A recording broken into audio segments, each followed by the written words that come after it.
Let's start.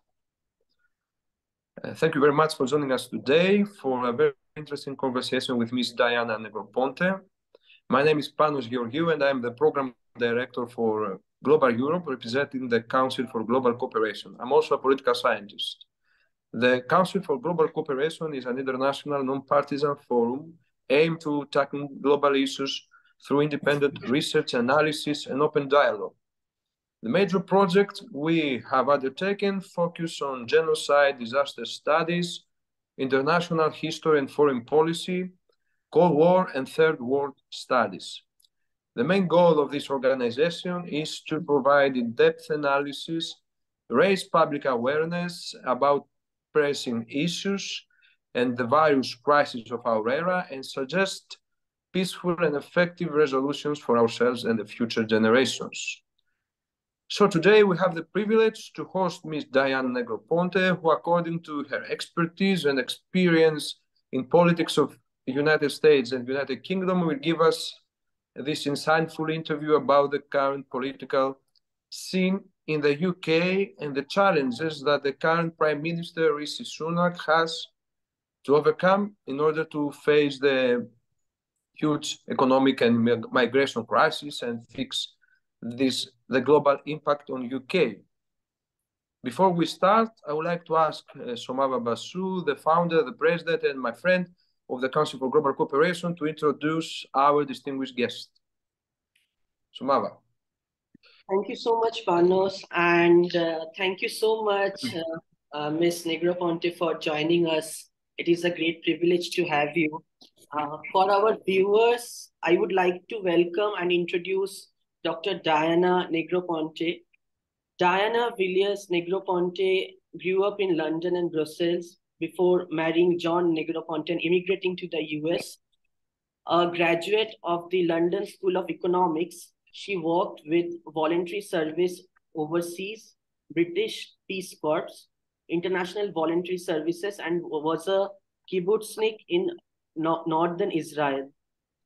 She continued her dedication to social services while accompanying her husband in Honduras, Mexico, the Philippines, and New York City, where she rehabilitated houses with Habitat for Humanity International.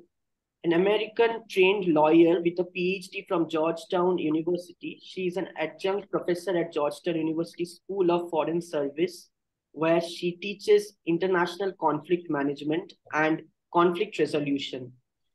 Dr. Negroponte has written 2 books and multiple articles while a scholar at the Brookings Institution and the Woodrow Wilson Center. Her latest book, Master Negotiator James A. Baker III's Role at the End of the Cold War, was published in 2021. From 2015 until March this year, she was chair of the Wilson Council, a fundraising group. She has served on multiple philanthropic boards and remains on the Global Policy and Strategy School at UC San Diego and Freedom House. We welcome you once again, Ms. Diana, in our today's session. And without further delays, I would like to pass on the floor to Panos and you for our today's session. Over to you, Panos. Thank you, Sumava. Thank you very much, Sumava. Now we're ready to begin our conversation with Dr. Diana Negroponte. Ms. Diana, I would like to officially welcome you to our organization and express my satisfaction for accepting our invitation to discuss the politics of the United Kingdom. First of all, I would like to start with some domestic issues that the United Kingdom governments are dealing with them. If you don't have any objections, we can begin with the migration crisis and Rishi Sunak asylum plan, which, according to our research, is one of the hottest topics in the UK these days and remains still a top priority of Rishi Sunak, who has a plan to launch a bill in order to stop people arriving on small boats claiming asylum. Right? According to some reports, the Home Secretary and Rishi Sunak will launch legislation where the Home Secretary will have as a duty to remove those who illegally arrive to Rwanda or another safe country. But the European Convention on Human Rights and some press and human rights activists have already blocked the government's attempts to deport them to Rwanda. My question here is, all of these people belong in criminal gangs who promote the illegal trade, and therefore they hurt even worse and more the United Kingdom's already chaotic economy. And furthermore, tell me a little bit how the majority of the British people are viewing this issue. This is my first question. Panos, thank you for that question. And many of the issues are similar to those that you in Greece face. Yes. It is the uncontrolled arrival of people searching legitimately for a more economic and decent life, fleeing from Afghanistan, Syria, and African countries. And this presents both a government problem in terms of housing and support for these people, but also a social problem of how do the nations, be they of the United Kingdom or be they of Greece, absorb this population peacefully into their countries. Now, the first thing that I want to say is there is a need for labor. There is a need for those who are prepared to do work, which in the case of the UK, they are reluctant to do. And in the case of Europe, particularly in the eastern countries of Europe, are lacking. So there is that need for work. But at the same time, there is the concern that these newcomers are going to destroy the social fabric of the country. And it is that social concern which produces the political opposition to migrants. I am an immigrant in the United States, but because I look like Americans who arrived 100 years ago, I do not face discrimination. If I was brown or from Asia or from Africa, I would face that discrimination. What I'm saying is that underneath this concern of maintaining the social fabric is a racism. It's a concern, if not a suspicion, that those of a different race may not fit so easily into society. Are they going to become a burden on society rather than contributors, positive on it? So in the UK, there is a very strong anti-immigrant politics. And this affects both the Conservative Party, which is in power with Rishi Sunak as Prime Minister, and also, but to a lesser extent, among Labour. It therefore has to be handled very carefully. Now, you may have seen, and you talk, Panos, about the arrival on little boats. And the smuggling rings had established that they could bring the migrants as far as the French coast. That is within the European Union. But they require naval vessels, rubber dinghies, to bring them across the channel. This is very similar to what you have seen coming across the sea to Lesbos and to the other islands in the Aegean.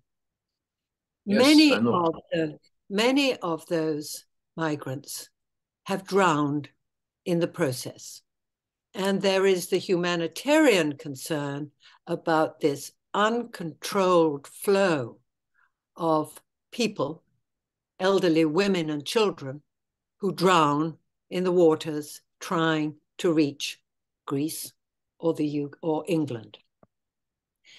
The solution to send them to Africa is unacceptable.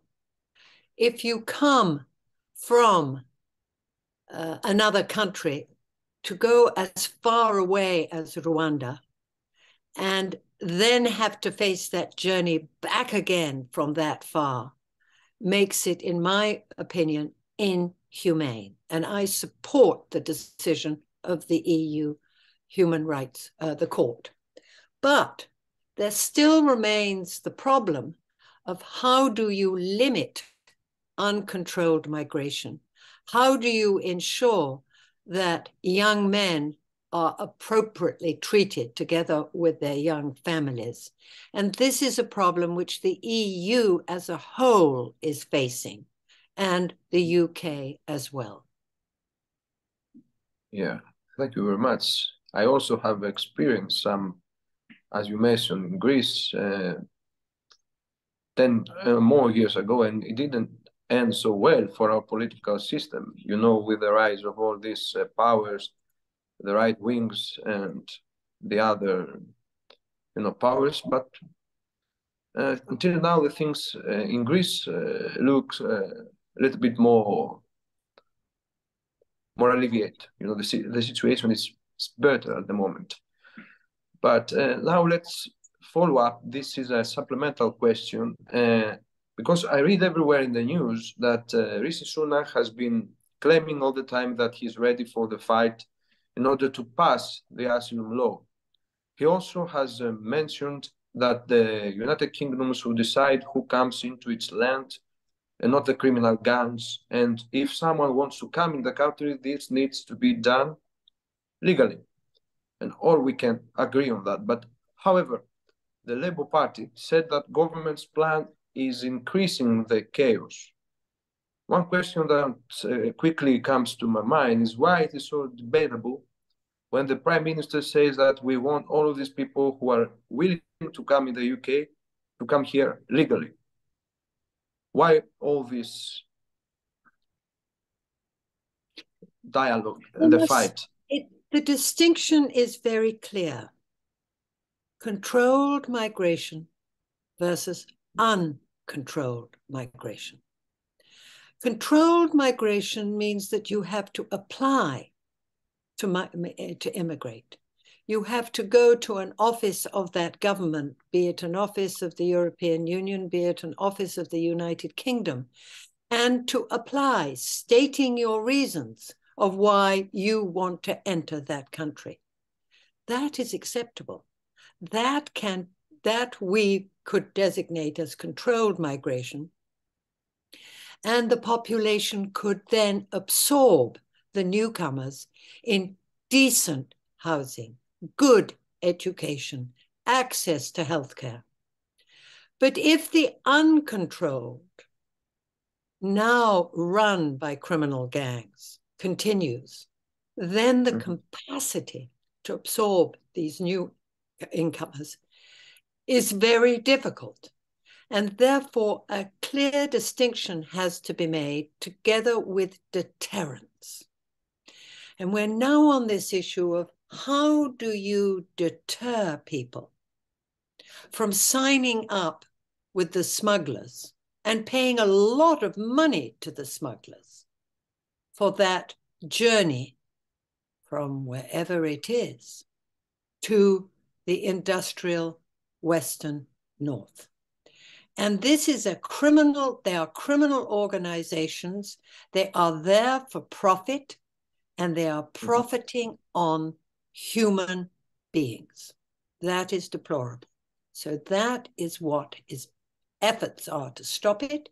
And the deterrence which is being offered is, well, if you arrive, you will stay in a camp for a while, and then you will be deported to somewhere no one wants to go. Yes, obviously, you're right. And let me ask you now something that is in parallel in the political system of the United Kingdom with the asylum plan.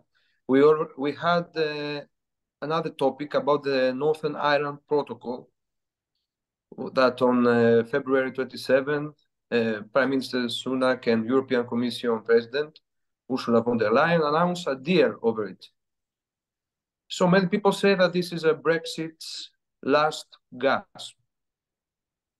Now, could you please tell us in a few words, for the people who are not familiar, what is this Northern Ireland Protocol bill, and if you are satisfied with the outcome so far? And in addition, do you think that this agreement can solve the trade issues between UK and European Union? Panos. In 2020, the UK decided to leave the European Union.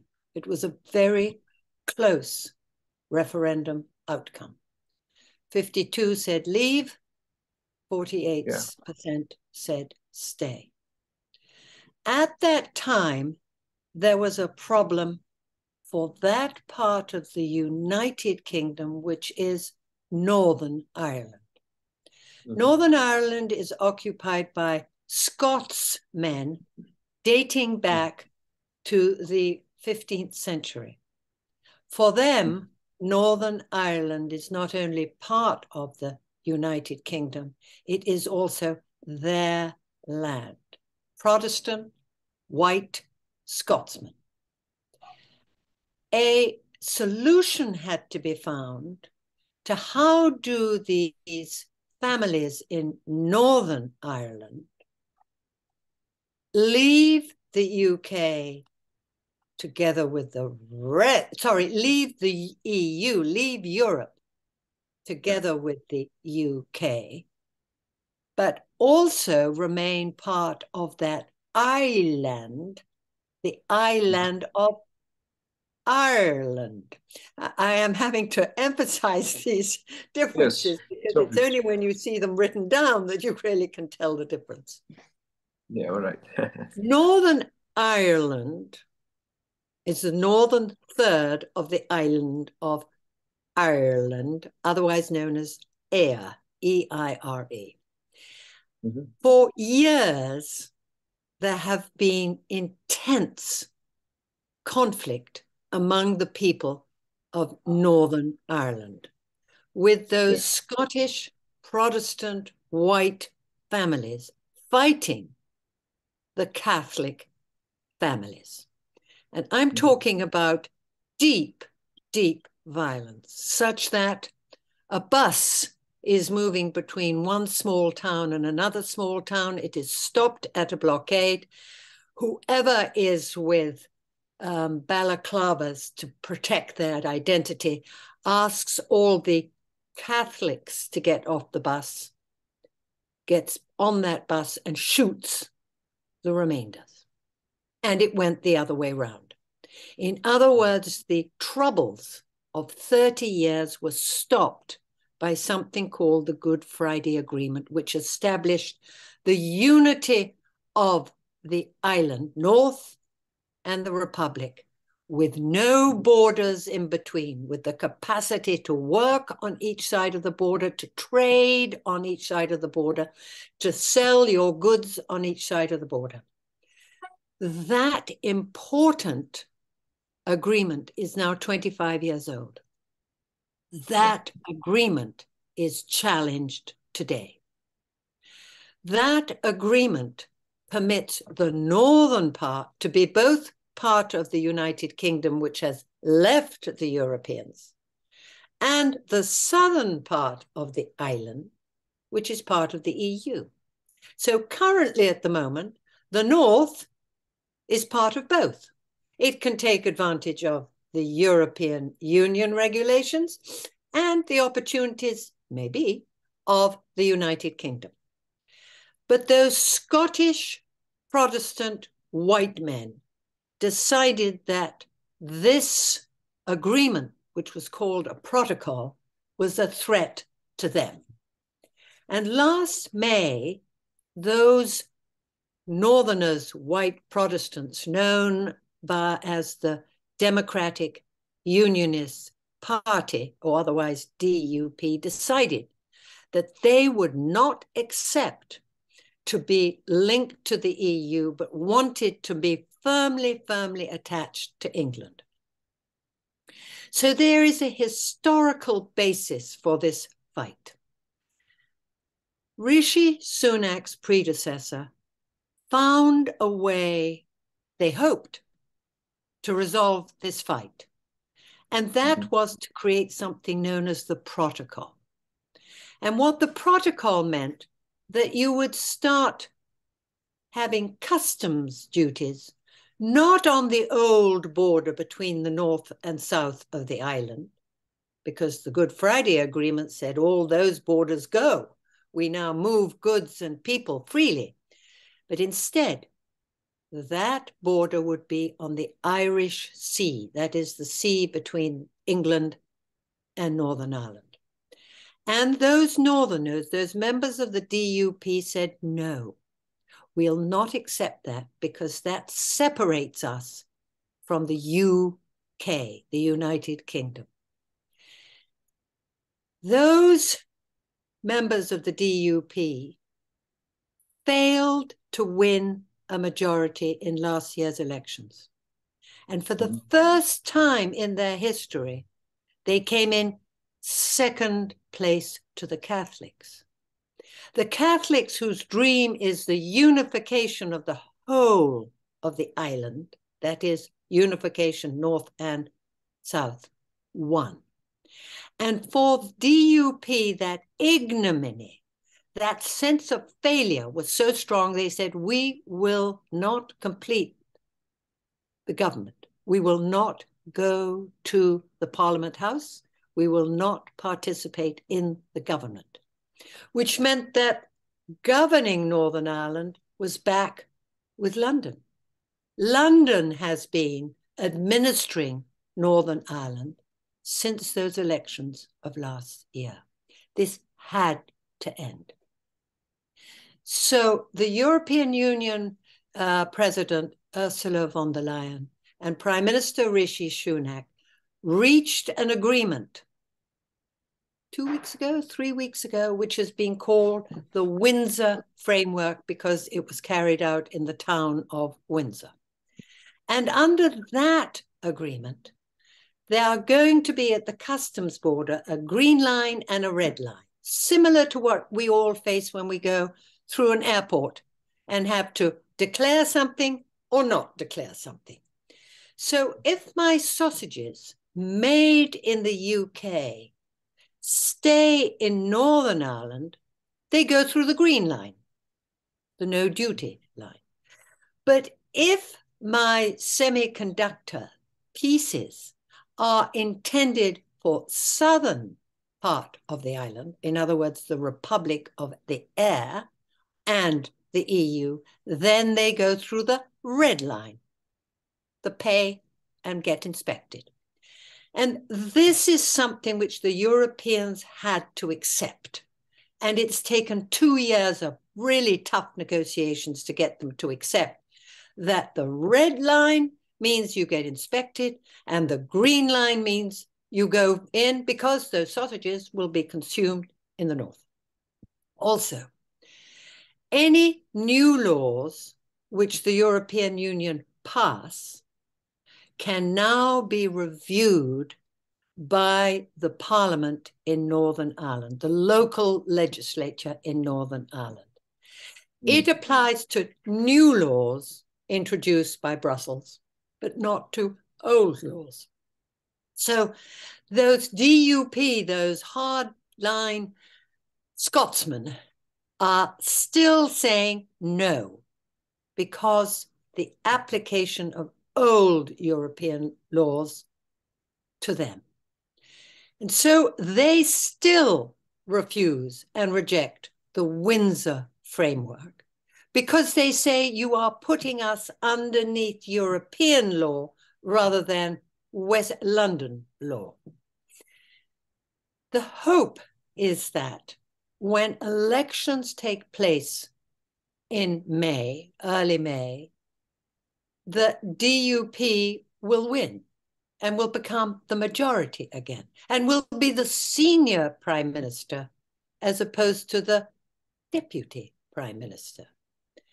In that case, you will see those conservative Scotsmen accept the Windsor Agreement because essentially they're back in charge. If they don't win the majority, if the majority remains with the Catholics, with the Sinn Féin, and with the younger men and women, then we reach a crisis point. But meantime, the violence is increasing in Northern Ireland. The young men and young women are going back to the barricades, and we are seeing the early signs of that violence I described to you on the buses returning to Northern Ireland. It's a deeply troubling situation. Thank you very much. And I still have the feeling that these particular two topics, and especially the migration crisis, but also the Northern Ireland thing, will remain on the spotlight for a long time. And we might talk about them again in the future.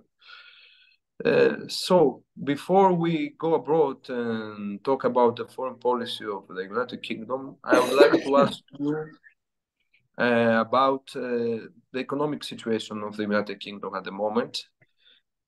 Because by watching the numbers, the country suffers from a high-rated inflation at approximately 10% as a result of a 40-year high since December 2021.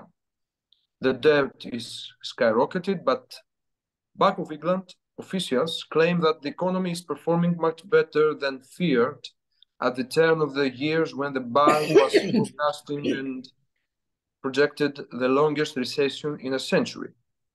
You know, many times bank officials say things to reassure the people and the markets.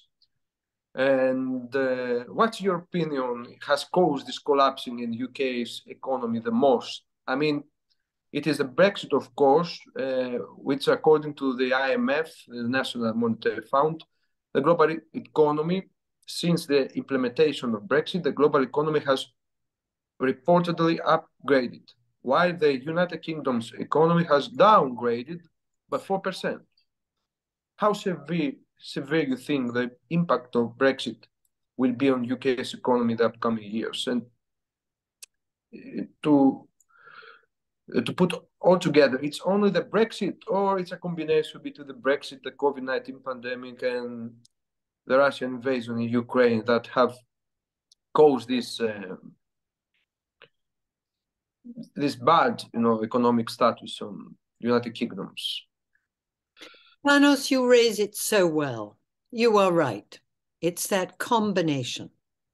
The underlying reason is Brexit, the removal of the UK from the European market of which you are a member.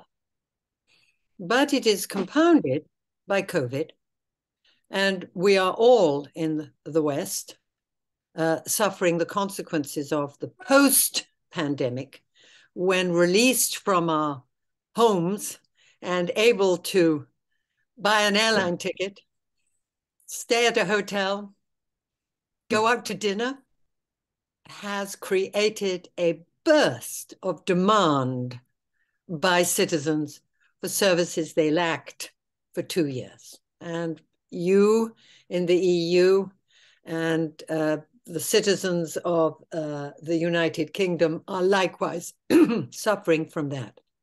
Let me just take a drink of my coffee for a minute. Take your time. Yeah.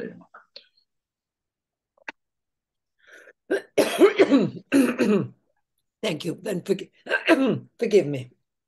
Take your time. No worries. Both of those phenomena are indeed present.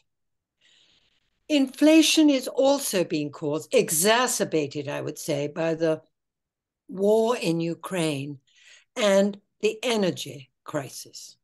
We know we have to find new forms of energy, but meantime, our sources of oil and gas, the carbon sources we have relied upon for the last 70, 80 years, is now limited. And therefore, until we reach a point of renewable energy as the acceptable norm, we are going to face those high prices of energy. And both of you do not live in the Northern Hemisphere, but it's cold in winter. And you need gas to heat your homes. And we are not as resolute as the Ukrainians who put on their coats and suffered a cold winter. Luckily, it was mild. We were lucky. But the combination of all of this is having its impact on Britain today. And nurses who worked so hard during the pandemic, train workers who kept the trains running despite the pandemic, on our postmen who delivered the mail despite the pandemic, are saying the prices have gone up 10% and my wages have gone up 3%. This is not fair. And as their wages suffer, the top 0.10% of the nation are receiving pay packages in the millions. So the disparity between the very rich and regular citizens is so glaring that there is a deep resentment. I would claim as a historian that this resentment and this inequality is equal to that of the end of the 19th century. And you will recall the revolutions which took place at the beginning of the 20th century because the rich continued in their castles and mansions, and the majority of the country suffered hunger and cold. This resentment still has a way to play out in terms of the society within the United Kingdom. Rishi Sunak, recognizing the consequences of this deep divide, has offered the nurses a pay packet which is more in line with what they both want and should get. If he can solve the public service workers, namely the ambulance drivers, the nurses, the doctors, the postmen, then the country will start to calm down.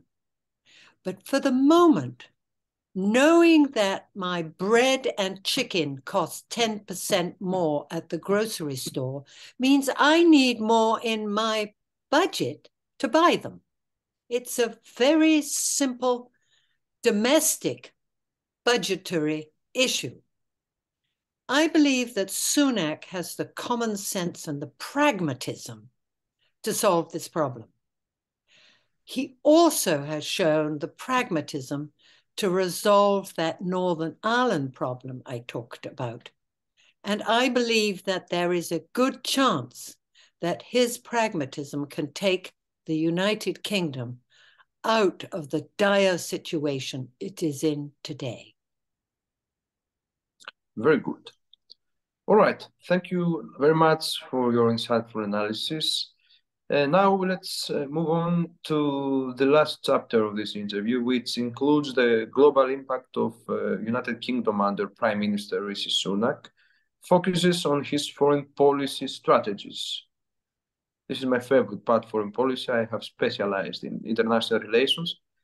And now I like to, we know that the United Kingdom is the second largest, military aid donor to Ukraine after the USA, and the least dependent country on Russian oil and gas. As we all know, the long this war is lasting is the worst for Europe, refugee and economic crisis to be treated.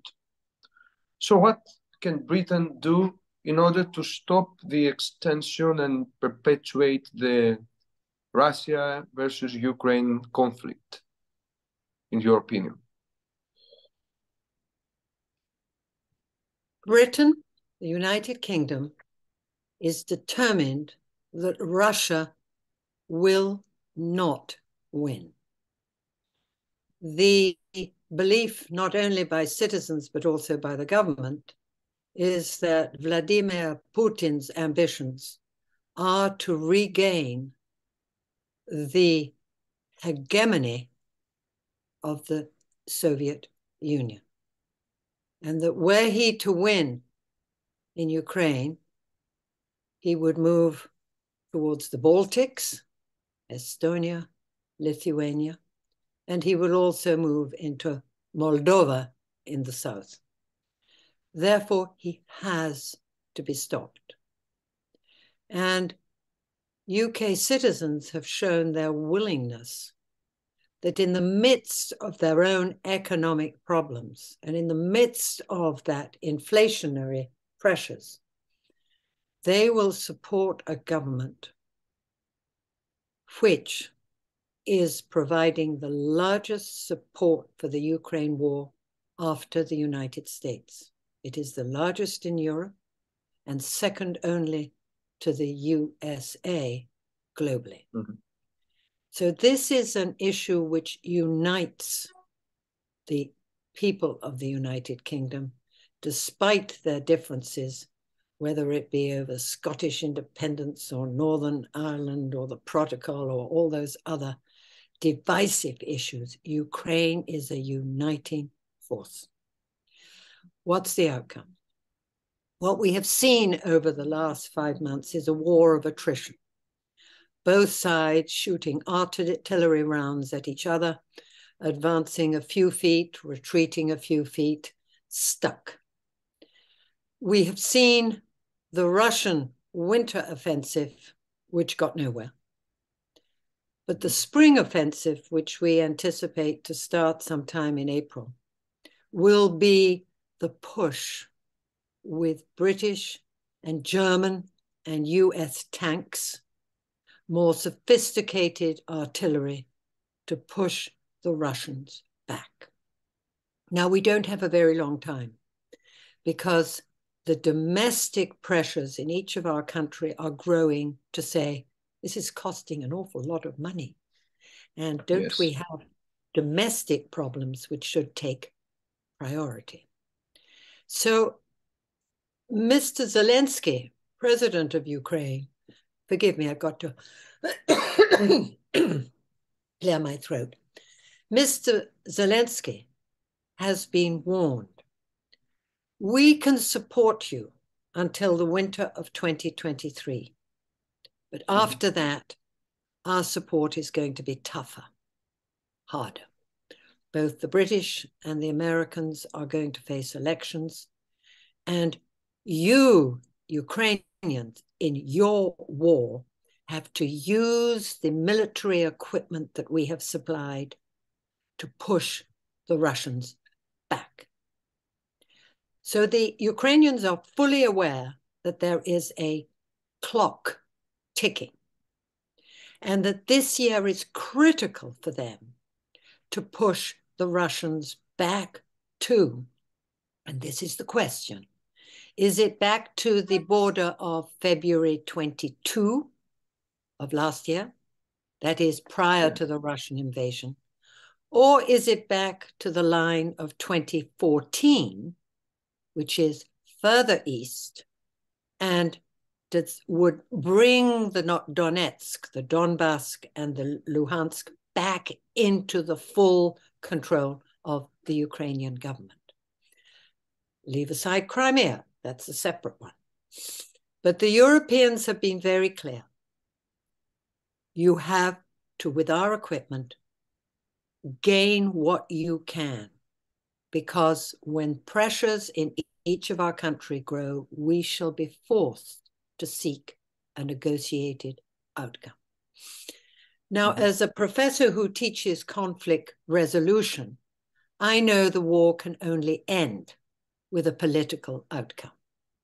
You can never beat a country as large with nuclear weapons and with the resources of Russia. So you must reach a negotiated political outcome. Now is not the time. But if the Ukraine can make significant advances in 2023, then Ukraine may be willing to sit down and negotiate with the Russians.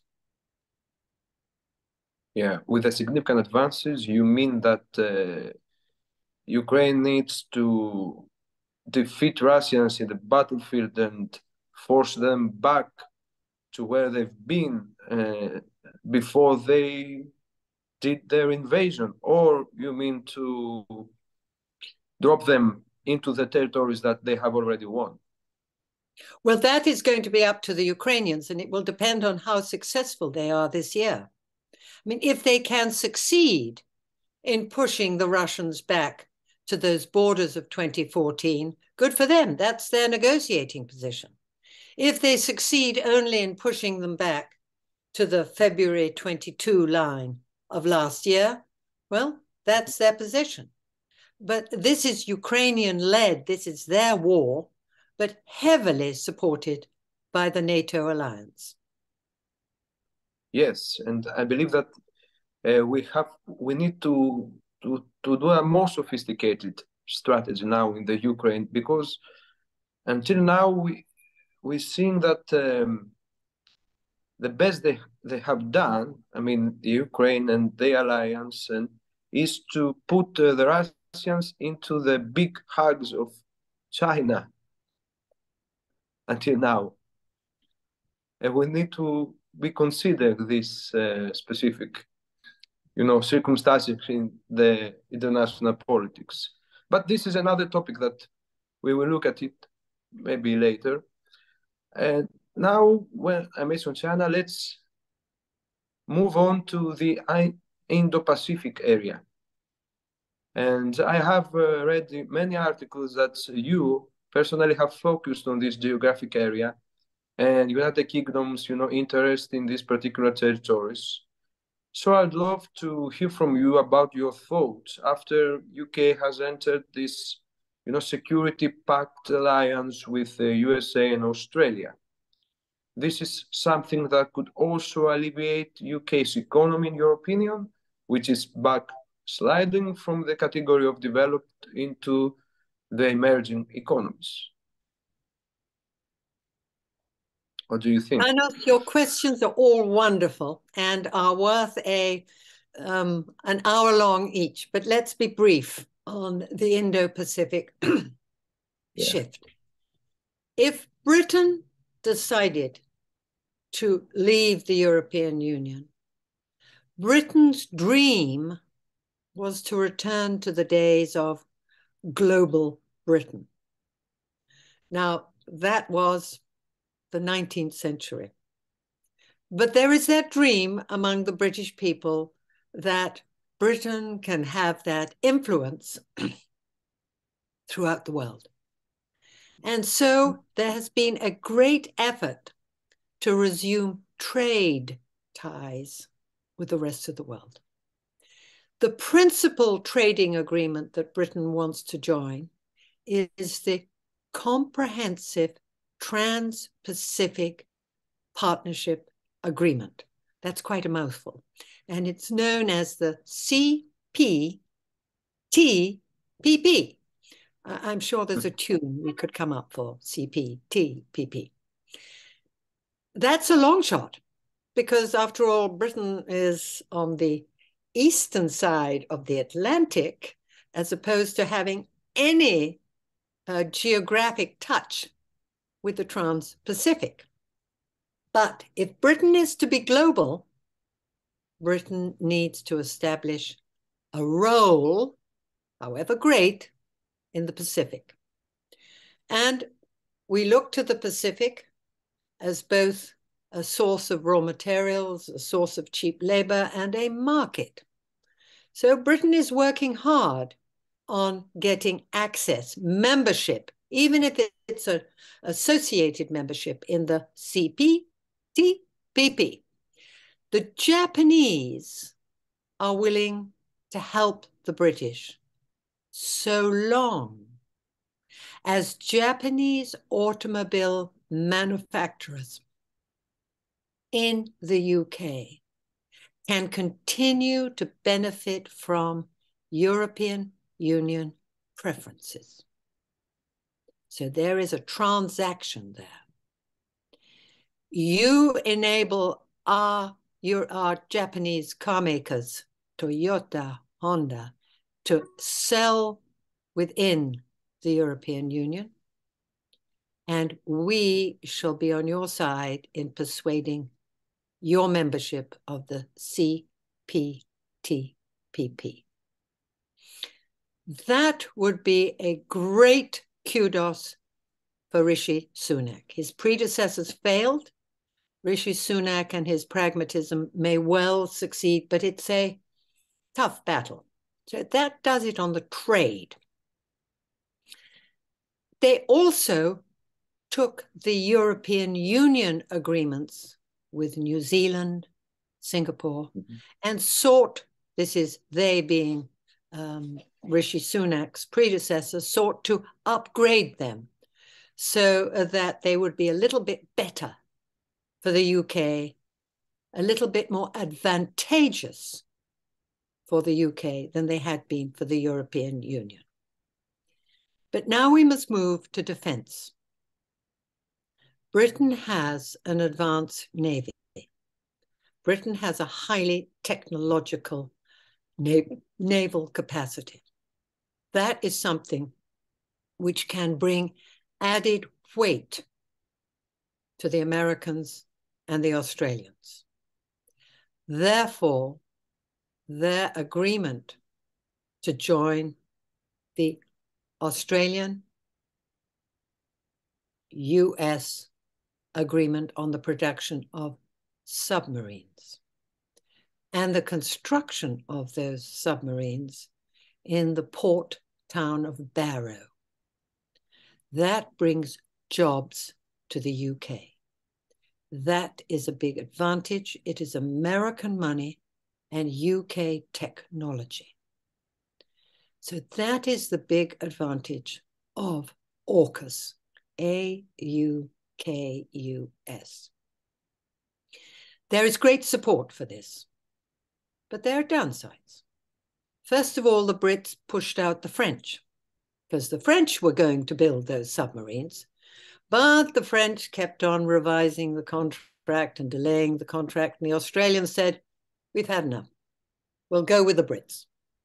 The French were, forgive my language, but they were pissed off. And those relations are being repaired as we talk. And Britain has clearly said we want a role in the Pacific. We remember the grand days. We remember the days of our, forgive me, Sumama, our presence in India. And we believe that we can, on a modern concept, have influence there. So this is what underlies, without confronting Panos, the question that you're keeping for another session with another person, which is relations, competition with China. Yeah, pretty clear. And this is related to the other question I have to do. It's obvious that, in my eyes, that the security partnership has also to do with China's rising and is another piece of the, yeah, are you okay? Yes, perfect. I mean, this strategic partnership, the security partnership, in my opinion, has to do also with China's rising and is another piece of the puzzle according to the great strategic competition between United States of America and China. On the other hand, China is United Kingdom's fourth largest trade partner, I believe, with a record highest of 49 billion euros in commerce in 2022. Given these circumstances, it's very important for the United Kingdom to carefully navigate its relations with China in the current delicate geopolitical situation, where we can see disagreements between the UK government and China's position on Russia-Ukraine war, and in regard to Taiwan and China tensions. By considering the UK service sector-oriented economy and China's needs in terms of manufacturing, how the government is going to maintain this delicate line on this great power competition by being always a very close ally and friend of the United States of America. Panos, I couldn't have put it better myself. You have clearly identified the problem. In pursuit of this delicate balancing act, Britain 3 years ago was very hesitant to ban the Huawei 5G system in the UK because it did not want to be just a poodle of the United States, and it wanted to reach its own independent conclusions as to the potential threats which the 5G out of Huawei could present. And that is part of this delicate balancing act. But I'm going to go to one point that you have now raised 2 occasions, which is the Chinese-Russian friendship. It's a friendship in which China is the senior partner and Russia the junior partner. There are transactions between the 2 of them that are to the advantage of the Chinese. Russia has oil and gas. It has minerals. China has no oil and gas. China needs those raw materials. China also needs the technology in advanced military hardware, which the Russians have developed. So China has something to gain, but meantime, China has a larger population, it has a larger land mass, it is economically far more powerful than Russia. So this is a relationship which is uneven, but drawn together through a mutual hatred of the West and the liberal world order that the West established in 1945. That is the only thing which draws them together. But in terms of the Russia-China, we believe that China has told, that Xi Jinping has told Putin, do not bring nuclear weapons onto your battlefield. And that has been a clear message behind the smiles and behind the handshakes. No nuclear tactical or strategic weaponry. So they will provide parts for unarmed UAVs, vehicles. They will have other military equipment, vests, bulletproof vests, night glasses, but nothing strategic.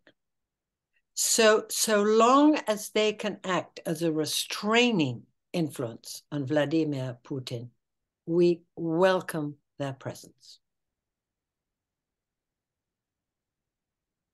Yeah.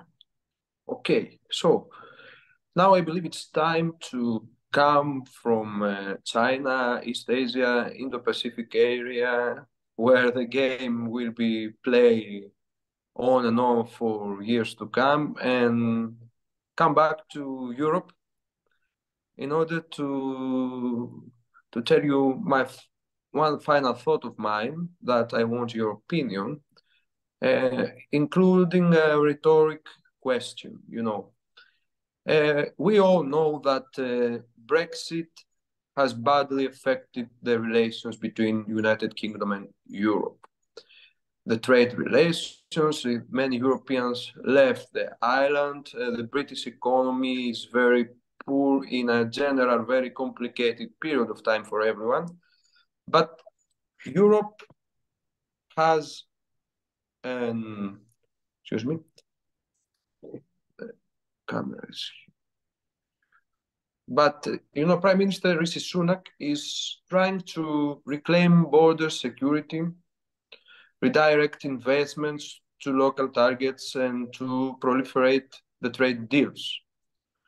Do you believe that in combination with the Qatargate scandal we have with the corruption in European Parliament and some members of European Parliament, Brexit is the most vulnerable point of EU, and therefore European Union has to rebuild and repair the idea of freedom that Europe has always given birth to it and renew it?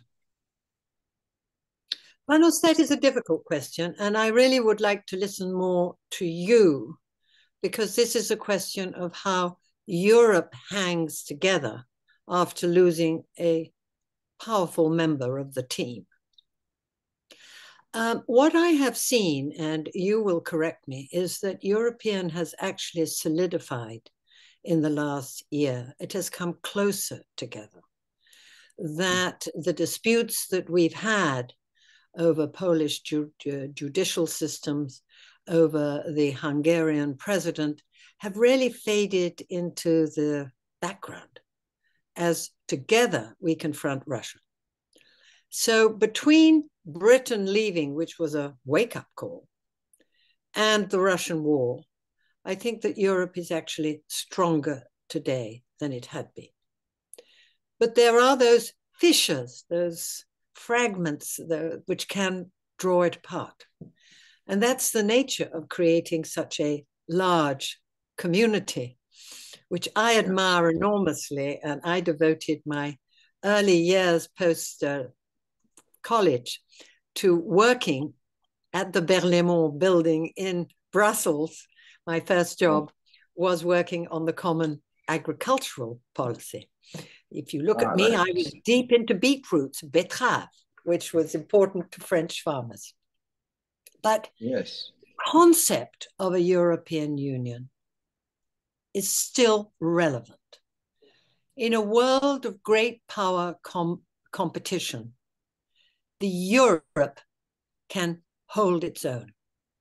But if it was to split apart, then I'm afraid that China, Russia, the United States would have such a preponderance of power over an individual, even if it was Germany. And Germany is your most powerful member of the EU.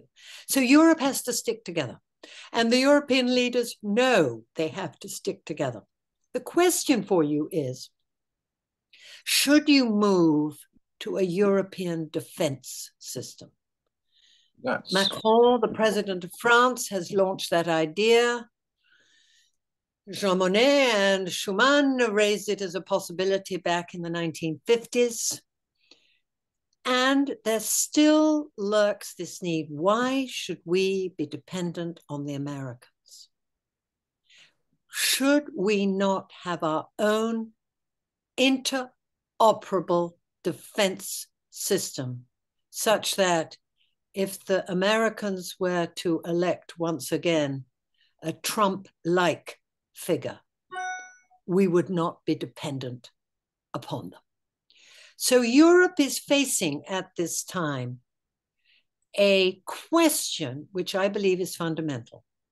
Is this only to be a labor and economic and market organization, or should it move to being a security entity? And that's your question rather than the scandals in your parliament.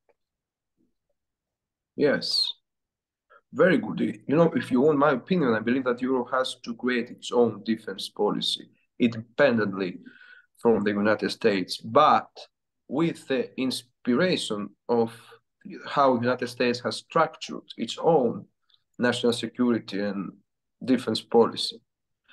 Therefore, I don't think we'll see figures like Trump in the future if we all together, the nations in Europe, has one unique sovereignty, and by creating this institution in order to fulfill the feelings of unity that European Union has to feel, because it's important for its in particular nation in European Union to feel that we are family, despite our disagreements, our different cultures, different languages. We should somehow act just like all the states in US do it and still doing it for many, many years. And therefore, I think the vision of European integration is more realistic if we fulfill this organization for European defense mechanism and defense policy focuses on national security in Europe, in order not to be just like a poor ally of United States of America in this field, but also a good partner in order to face all the troubles in the future. So this is a short picture of how I see the things in Europe and in the world. Now, Ms. Diana, if you don't have anything else to add, I'd like to tell me your opinions about my point of view. How did you like what I propose for European Union? Panos, I admire your dream, and it is your generation that can make that happen.